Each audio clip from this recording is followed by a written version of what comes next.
Good morning, good afternoon, wherever you are. It's Matt Coleman, your host from Magnify World from Los Angeles. Today, we have another very special guest from Seattle, Julia Beabout. How are you, Julia? I'm doing well, thank you. How are you doing today? Fantastic. You're the CEO of a company called Novaby that is a specialist in design, and particularly digital design, animation in the AR/VR world. And today we'll be discussing some of your case studies and your thoughts on the future of the mixed reality area and the future of design. But first of all, I'd love you to tell the viewers about how you got into the business and so a bit more about your background. Sure. Yeah, happy to. So actually, my background begins in the world of building design and construction. So I have a academic degree and about 20 years experience in architectural engineering. I initially thought that was kind of unusual path to AR/VR, but I've since learned it's a fairly well-worn path to actually AR/VR gaming and those kinds of things. And that's largely because there's a lot of similarities between the two. One is it takes a team to produce the end-use product. Wayfinding and spatial awareness is a very, very big part of all of these industries.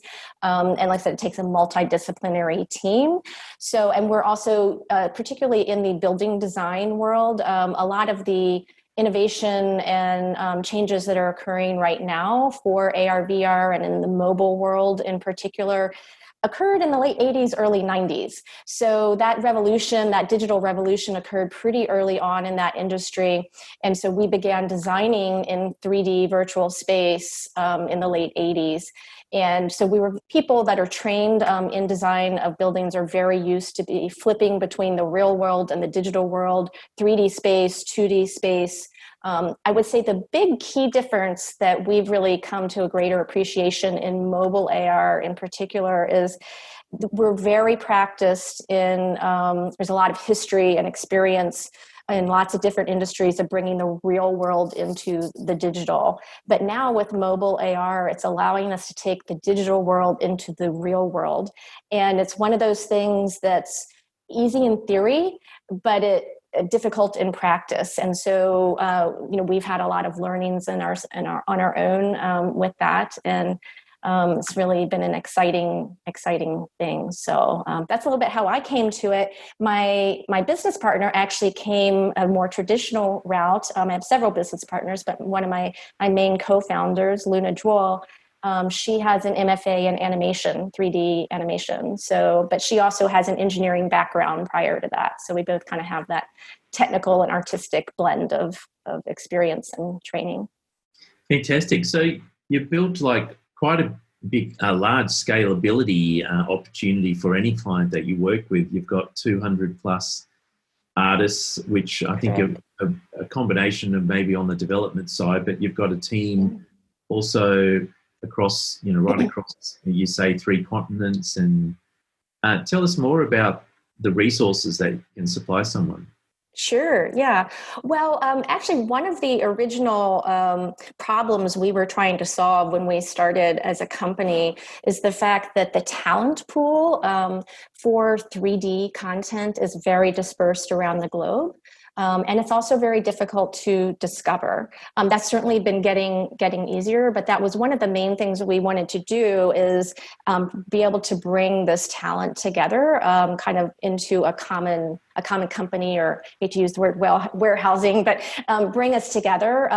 The other thing that was happening in the industry is that as you move to 3D, these are really highly trained artists and engineers and designers. It requires a much higher level of technical knowledge and background to do this work. So many of our 3D artists, for example, have more training than what most people associate with even being a developer. And so again, these people are they're quite expensive. They like creative work. They want to be kept busy on projects that are interesting to them. And so the employee profile of that is difficult for a lot of companies to keep on staff. So there is a freelance and, kind of contract ecosystem that goes on in the industry, in the gaming industry, the movie industry, all of these more art oriented fields, technical oriented fields. But that kind of recruitment process, developing your own roster is very time and money intensive. And so what we really focus on is helping to partner with these folks. So we bring this to them as a managed service. So they kind of get the reliability and quality of a studio, but yet in a more flexible and affordable format. And then on the artist side, it provides them a greater variety of work, which is very stimulating to them, and more employment security as well. So I think it kind of works for both sides. So that's kind of how we see us fitting in. Fantastic. So let's just talk about what placemaking is for a moment. Everyone's probably going, Sure. Well, what is placemaking? So I know it's a term that you use a lot for historical work that you've done in one particular project, but I think it's a wider term. Can you just explain to the viewers what that is? Sure. Yeah, it's something that we are super, super passionate about. And it really kind of actually comes from my background in the built environment. That's really where it originated, is in the arts, culture, and built environment arena. And really, it's a way to connect people with each other and with the places that they inhabit through a meaning-making process. And that's really at the core of what you're trying to facilitate for people.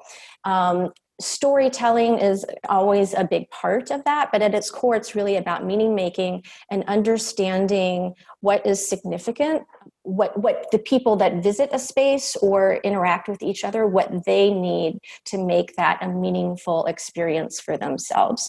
So sometimes that involves history. I have a background in what's called collective memory, which is a theoretical and practical framework for understanding how people use history to negotiate what's meaningful to them, particularly in the present, and how the past and the present and future relate to each other. So we utilize that a lot in our placemaking experiences that we create, because history is such a powerful tool. I think that's been on full display this summer, actually, with the Black Lives Matter movement, and how when you're not dealing with history and these important historical events like slavery, like the Civil War, these things just keep coming back, right? And so it's really, history plays a really important role in our present and our future, no matter whether we think it does or not. So that's what we really like to bring, those historical elements, but that's not necessarily the case for every placemaking project. So really the principles that we pull on is working with the local communities to understand their culture, their heritage, what's currently important to them. Playmaking and fun and whimsy are a big part of placemaking as well. So you want people to have a positive, uplifting experience, even when you're dealing maybe with some heavier themes. You also want to make sure it's very accessible, or as accessible as it can be, and therefore inclusive, meaning family friendly. People that have physical or mental challenges can also engage. So like I said, it's something that kind of is rooted in the urban design, landscape architecture, art and culture movement. So fantastic. So you've got a really interesting case study. I think you did this last year at the Seattle Design Festival. Yeah. Tell us about the experience, but even the processes that you went through on the design side to come up with the end product.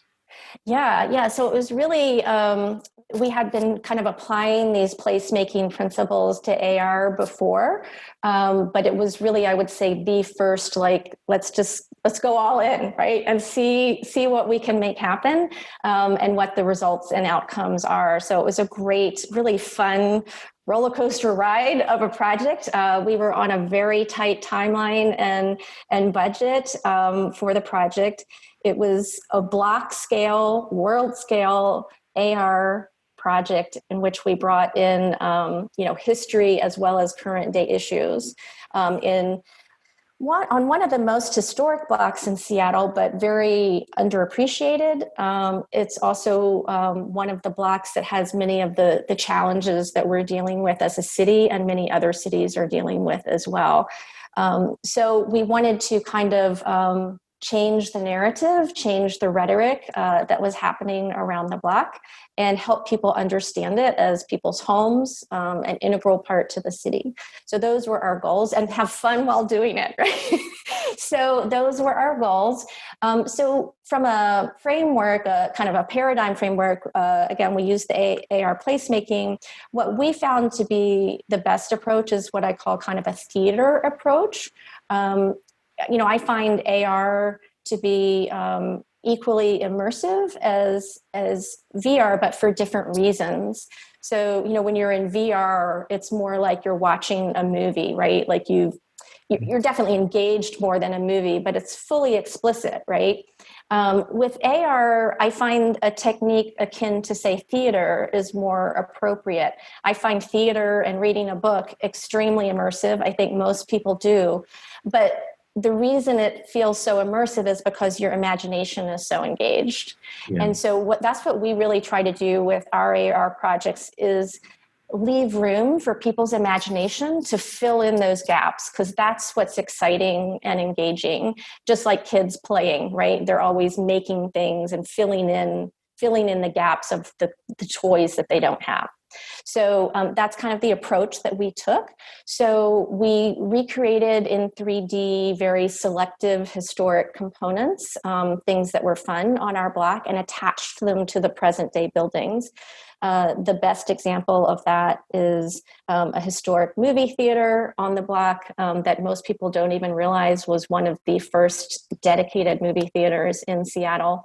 And so we recreated the original marquee in 3D and attached it to the building in AR. And then we created a series of what we call AR tattoos, which are kind of original AR 2D, just 2D artworks that act as kind of the cover of a book, and people could swipe them out of the way. So those were tattooed on the building, and then they could swipe each of them out of the way and get more pictorial and audio information and narrative information about the history of a given building. And then in terms of the stories we were telling, we again tried to pick something that was original to the building and the neighborhood, something that was more present, and then something about the future. And we really tried to carefully curate those stories so that they were all relevant, though, to issues that were going on today. So at that time, as an example of that, one of the big things that was in the news was a lot about immigration and the restrictions on those in the United States, the policies that were being implemented on those. And so we were fortunate to have a building on the block be one of the sites of the original places where you would go register for the draft for World War II. And so we were able to use that as a way to tell stories about Chinese American and Japanese American and African Americans' contributions to World War II. So again, tying it into very relevant things. So that's on kind of the experience side. We ran into a lot of challenges on the technical side. A lot of what we were doing was really pushing the boundaries technically of what mobile AR could do. At the time, things have changed a lot in the last year even, so we're always having to recheck what capabilities are. We actually did not set out to create our own AR placemaking app. But when we looked to see what we could use as a platform, we couldn't find anything with the features that we wanted. So we ended up having to create our own app, and ultimately to basically create our own AR cloud of the block, which was all really great experience. And we did all this in about 6 weeks. So it was pretty crazy. Wow. So it was pretty crazy, but we had a great team. Great developer, very experienced, and Yeah, so it was quite the ride, but we learned again a lot that we've been able to carry forward into the AR projects, placemaking projects that we're working on now. So Great. So tell us about the activation side of it, because I know some of the challenges with AR, particularly when you're on the street in the city, it has to geolocate the actual images, exactly over that building location. What were the actual triggers? Was it the actual building itself, or was it a marker on the footpath that activated different experiences? How do you describe that? We kind of used a combination. And again, just dealing with the technology as it was a year ago. We actually used a combination of those things. We used a combination of geolocation and image tracking, which we've generally found to be a good combination. One of the challenges that and then I should say we actually used some markers too. But we used those more as like a start button. We held a launch event for the experience, and we had volunteers and other real world activities going on during that time, which I think is really helpful to help bridge that digital real world gap for people, because so many people are not even familiar with AR. They just don't know they are actually. So for that event, as an example, we actually placed stickers, what we like, kind of 2-foot round stickers on the ground that gave alerted somebody walking by that there's something there, gave them a spot that, okay, I know I can stand here and point my camera at this and it'll launch the experience for that building. So that worked really well. We tied in the stickers like they were made from historical cultural artifacts from the block, which was really fun. So it kind of brought together the experience. And then in terms of delivering the experience, I said we used a combination of geolocation and image tracking on the building. We did run into some technical challenges with that. So I would say we ended up with using that some places and not others. One of the biggest challenges then and still now is that vertical anchoring is still more of a challenge than horizontal anchoring. So because we were placing the objects in the viewer's vertical space on the building, drift was a bit harder to control because of that vertical anchoring. Where we had objects anchored horizontally to the ground, they were great. They were just nailed down there. So that's coming along. It's still a bit of a challenge in the vertical space, but better than it was. So fantastic. Thanks for explaining that. Yeah. And what about gaming engine technology? Do you use is your development team using anything in particular, like Unity or Unreal Engine? What are the options that you've worked with so far?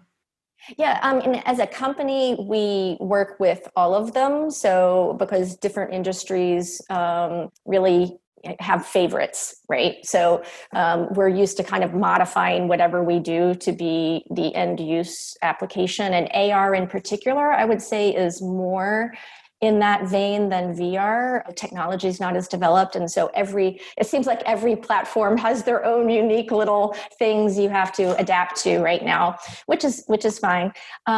For that project, the Seattle project, we used Unity, and we also used Vuforia. I know there's a lot of developers have strong opinions about Vuforia or your imaging tracking. What we found, and for the type of images that we were tracking, Vuforia provided superior capabilities. So that was a great combination for that project. Generally, I would say Unity is very common and popular, and we like working with that for these types of experiences because they're a little bit closer to a gaming type of situation, which Unity is very strong in.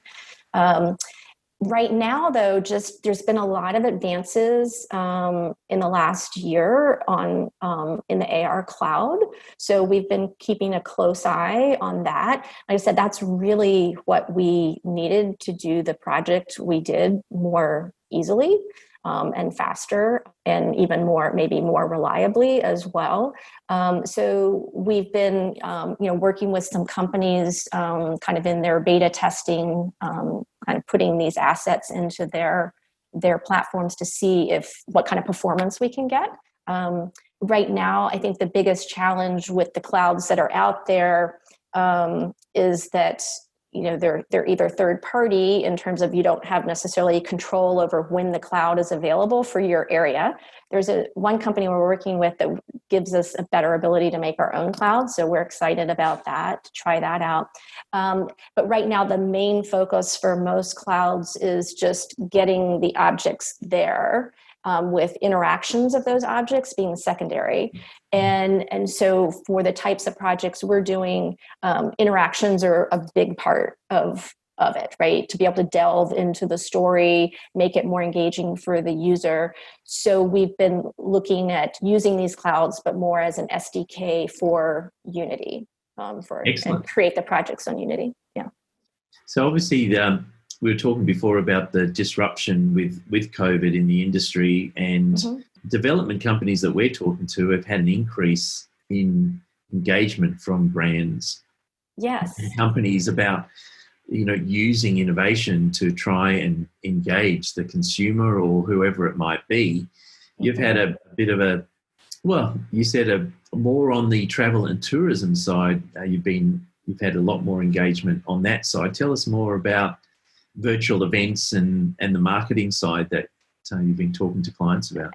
Yeah, I think we've observed the same thing, or had the same experience as you described. Is I would say our work prior to COVID was more equally divided between photoreal, which you see behind me, photoreal content creation for e-commerce, architectural purposes, that kind of thing, and the AR placemaking, which falls a bit more into kind of that travel and tourism type of arena, in terms of the AR world and storytelling world. But we've seen a big shift towards the AR placemaking and a decrease interest in the e-commerce. I think some of that is just a reflection of the economy and what people are buying right now.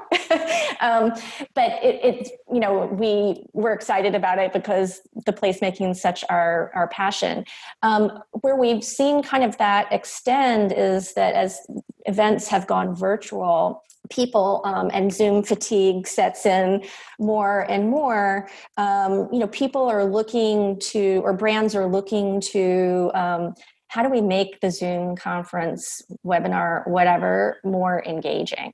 And not just that, how do we make, especially for a conference situation or a virtual summit situation, how do we make it a more cohesive experience between where they are in their real world and where we all are in virtual space? So we, as an example, we're working with one organization that has their summit coming up. We were initially looking at making AR filters, actually, because you can use those on Zoom through Snap Camera. And then also we're creating some virtual backgrounds for them that really help communicate the theme and goals of their conference, and we're going to be animating those. So that's a super fun project.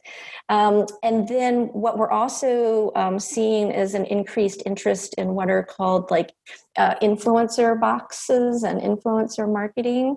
So again, kind of bridging that divide between the virtual and physical world. So influencer boxes, for those that aren't familiar, is really a tried and true way of brands to reach their target market through social media influencers, and unboxing is a thing on YouTube. There's tons of unboxing experiences or videos out there. And so now they're starting to look at okay, well, how can we integrate AR into this and make it more exciting experience for the receiver of the box, that they maybe encourages them, gets their enthusiasm up to share about the box and the contents more, as well as, just the utilitarianness of how do you use this product and those kinds of things. So that's real fun. Is this a retail gift box that you get that you subscribe to? Yeah. Or is it a virtual one now? Yes. Right. Good point. I guess it could go that way, right? Right now, they are physical, real-world boxes. Yes. So, I think most people are familiar with the subscription boxes, and these certainly we're kind of seeing some interest in AR for that as well. Because what's really those subscription boxes are about is it's this surprise of Christmas box in a way of different products that you might want to try. Right. And so influencer boxes are basically the same kind of thing, but they tend to be between a brand and directly between a brand and a social media influencer, a single targeted person. So, like maybe a hair dryer or something like that. So they would send them a special, beautiful constructed box that has their hair dryer in it, maybe has a video in it. So we've been looking at replacing those videos with AR video to save both time, money, and environmental consequences associated with those, and the batteries that were associated with those. And so, how do we make that more engaging for the person? So, fantastic. That sounds great. It's a very creative space. I've been impressed because you're dealing with, a lot of the marketing, advertising, creative agencies are involved. And so our TV commercials are usually very creative. And so they're trying to bring that creativity to that box experience, which is really fun. So tell us more, what are your thoughts on education and the future of design, and how that can enhance some of the marketing power of and putting engagement back into the students' hands without them going to school or college or university? How can digital arts and 3D animation come into play here? Because I think without having that one-on-one classmate experience, turning around and having a chat or whatever, that's obviously going to be missing potentially for a while. We don't know how long, of course, but, it's wiped out the entire year so far, virtually, right? So what are your thoughts on that? Well, it's a really great question, and I will say it's a challenge. We've been involved in that somewhat, actually, through a nonprofit that I also have. Through that nonprofit, we work with youth, and it's called Tech in the Tenderloin, and we focus particularly on tech art types of activities. And it just so happens that the kids' interest has been very much around AR and VR, so we've been doing a lot of that with them. We focus on middle school in particular. And it's been an interesting experience since COVID hit. I would say that what I've observed is the high schoolers, they're doing okay, right? I mean, it's not an ideal situation, but they can be pretty self-guided at this. They're mature enough to be self-guided. And so it's a lot about teaching them, giving them the resources they need to educate themselves.